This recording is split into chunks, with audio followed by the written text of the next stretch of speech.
This is an iHeart podcast. Guaranteed human.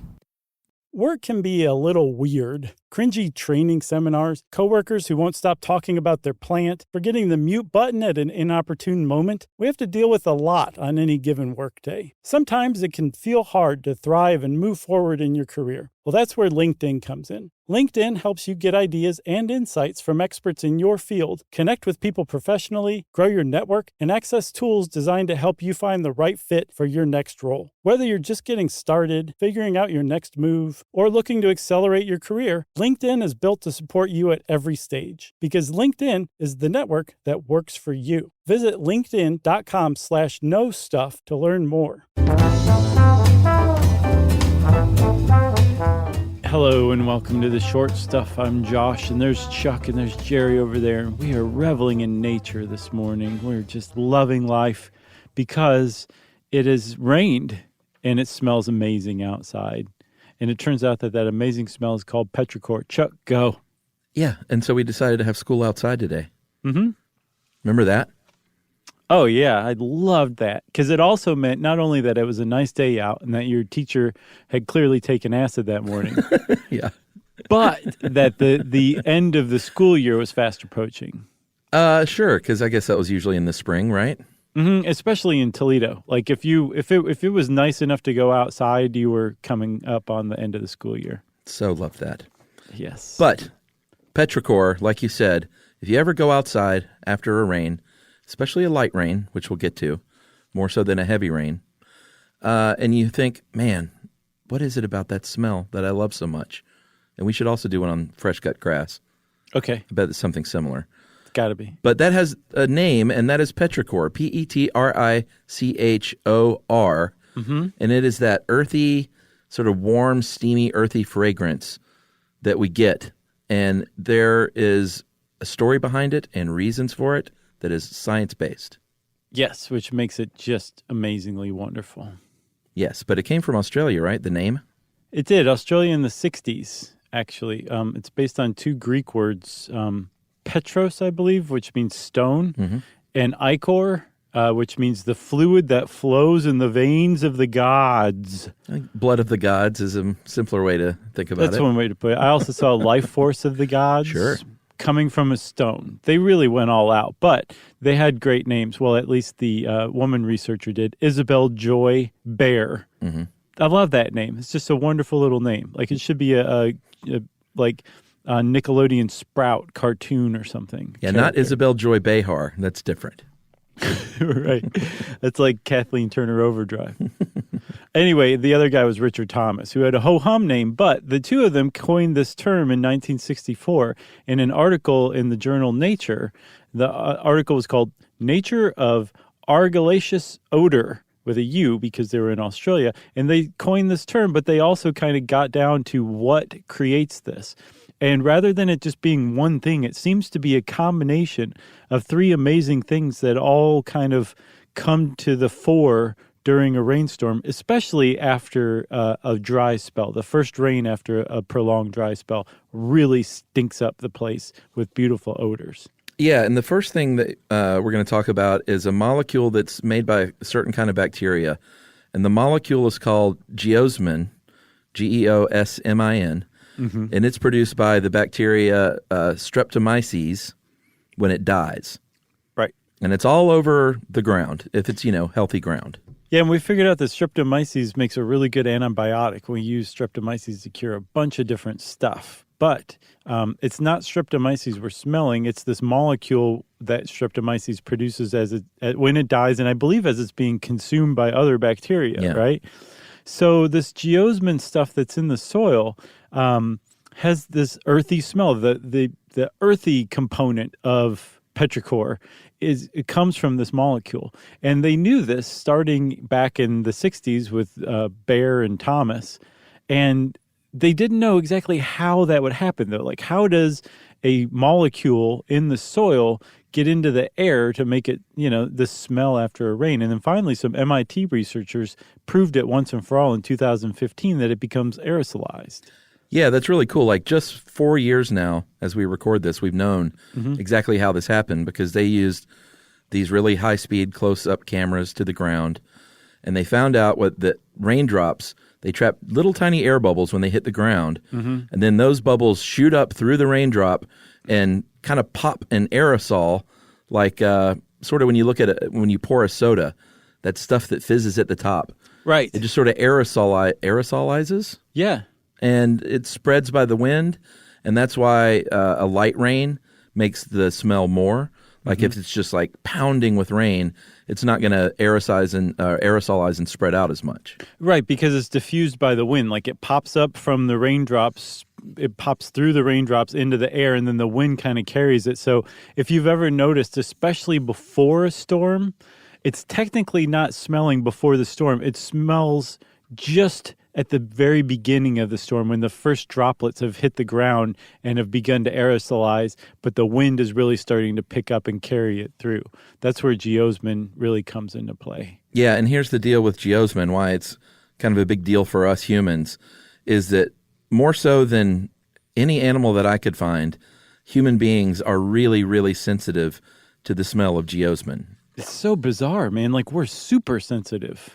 Yeah, I mean, that means it's important, right? It does, but they're not quite sure why it's important. They think that maybe we evolved to be able to find water through the scent of geosmin. That makes sense. But, so we're more sensitive to geosmin than sharks are to blood. Amazing. A shark can smell something like 1 part of blood per billion parts of water. And we can smell geosmin at 5 parts per trillion. So we're more sensitive to the smell of geosmin than a shark is to the scent of blood in the water. Right, which I did some more research into that. Apparently, sharks have been overstated a bit.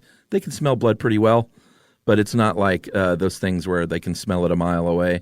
That's all internet legend. Okay, sure. But even still, I mean, the shark smells blood to sustain itself with food. Sure. And we somehow evolved to smell geosmin even better than a shark can. We're not known for our sense of smell. So there's a riddle there. There's a red flag, evolutionarily speaking, that we have yet to figure out. But it definitely is significant. All right, we're going to spend 60 seconds trying to figure it out. You listen to this break, and we'll come back and figure it out and let you know.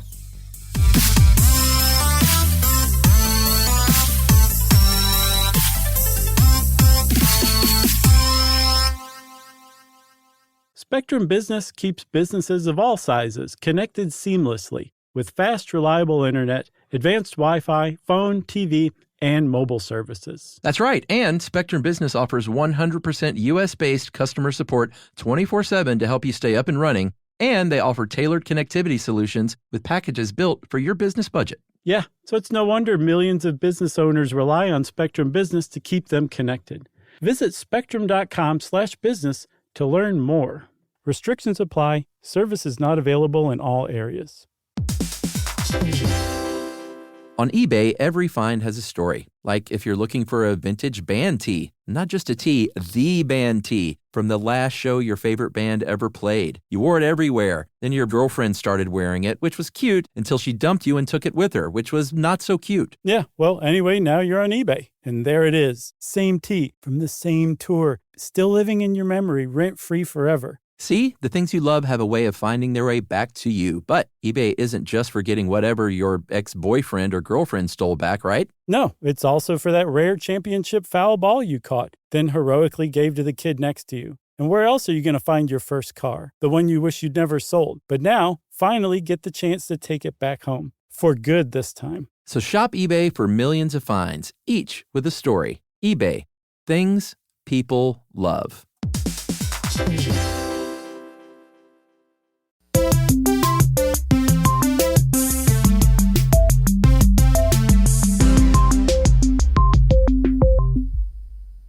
All right, so here's another cool thing. The paper Wait. Did we figure it out? No, we didn't figure it out. Okay. Here's the thing in that paper by Baer and Thomas in 1964. It's pretty cool.